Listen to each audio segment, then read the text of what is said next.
Today we're going to read from one of the other Gospels, which is found in the book of Matthew, chapter 26, and we're going to start on verse 17.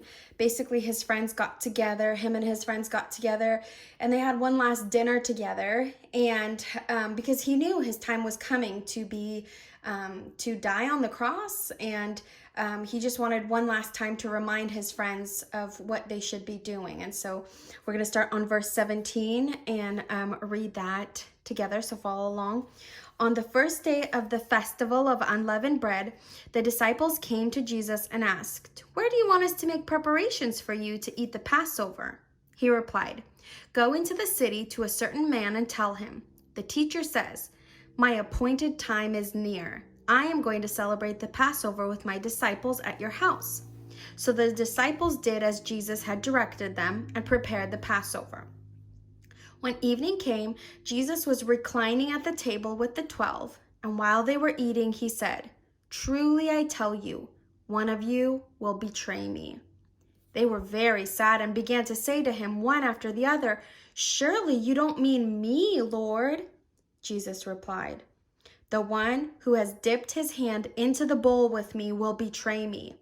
The Son of Man will go just as it is written about him, but woe to that man who betrays the Son of Man. It would be better for him if he had not been born." Then Judas, remember we learned from yesterday that he was the one who would betray him, said, "Surely you don't mean me, Rabbi." And that word rabbi is just another word for teacher. Jesus answered, "You have said so." While they were eating, Jesus took bread, and when he had given thanks, so even Jesus prayed, can you believe it? He broke it and gave it to his disciples, saying, "Take and eat. This is my body." Then he took a cup, and when he had given thanks, he gave it to them, saying, "Drink from it, all of you. This is my blood of the covenant, which is poured out for many for the forgiveness of sins. I tell you, I will not drink from this fruit of the vine from now on until that day when I drink it with you in my Father's kingdom." When they had sung a hymn, that's a song, they went out to the Mount of Olives. Now, when he's talking about the bread and the wine here, those are just symbols. So when he said, "This is my bread," this is my body, when he picked up the piece of bread, he's not actually meaning that it was his body. It was just a symbol, right? Like, a heart is a symbol for love, right? Or a candy cane is the symbol for Christmas. It reminds us of that. So the piece of bread reminds us of Jesus's body that was going to be broken for us. And the wine reminds us of the blood that was going to be shed by Jesus on the cross for us. And then I'm going to read also out of John, so the other gospel. So go over a few books to the right. And John chapter 17, Jesus ends up praying for his disciples because they went to the Mount of Olives.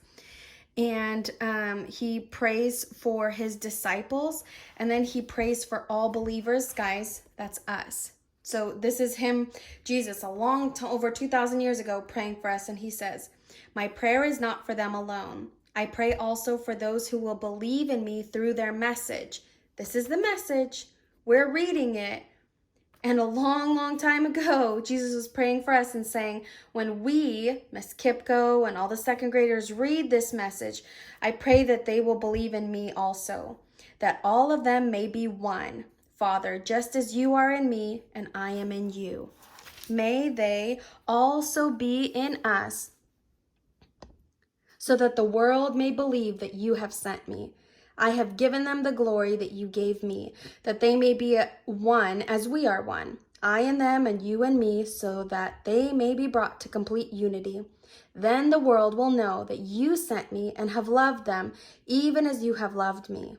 Father, I want those you have given me to be with me where I am and to see my glory, the glory you have given me because you loved me before the creation of the world.